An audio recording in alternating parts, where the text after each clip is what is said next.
Messengers team సమర్పించు God's love through flowers.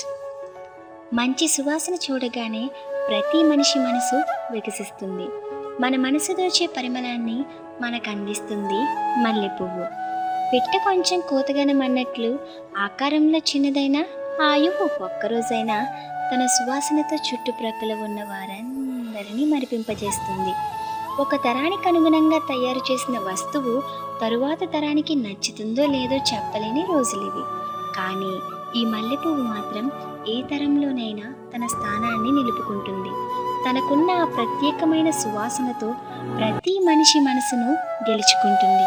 ఈ చిన్ని పుష్పం తనలో ఇముడ్చుకున్న ఆ పరిమళాన్ని కృత్రిమంగా తయారు చేయడానికి మనుషులు పడే అరచాట్లు అంతా ఇంత కాదు. ఈ పువ్వులోని సువాసనను సుగంధ ద్రవ్యాల పేరుతో మనకు అందించడానికి వేల మంది ప్రజలు కష్టపడుతున్నారు.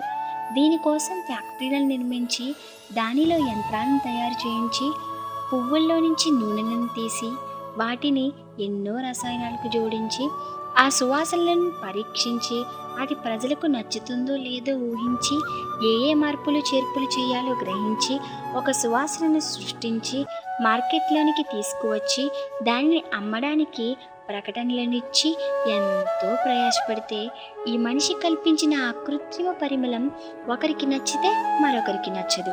ఈ సుగంధ ద్రవ్యాల ఉత్పత్తికి కోట్లు ఖర్చు చేసి పనిచేసే వారికి వేలకు వేల జీతాలుగా ఇచ్చి ఎంతో ప్రయాసపడితే వచ్చేది లాభమో నష్టమో తెలియని సందిగ్ధావస్థ.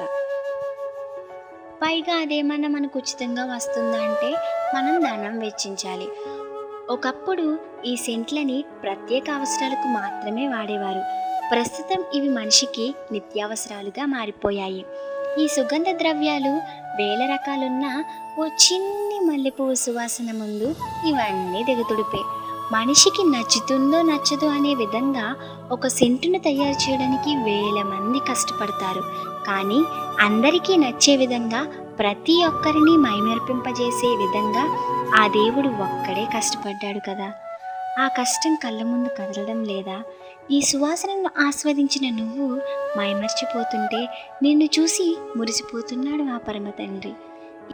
ఈ సువాసనలను ఆస్వాదించి ఆనందంతో ప్రతి హృదయం ఆ సువాసనను సృష్టించిన ఆ తండ్రి పేరుతో నిండాలనేదే తండ్రి కోరిక. ఆ కోరికను తీర్చిపోగా తప్పు మీద తప్పు చేసి ఆయన కలలని ఆహుతి చేస్తున్నాం. బాధను మరింత ఎక్కువ చేసి మరికొన్ని కన్నీటి బొట్లు కానుకగా అందిస్తున్నాం.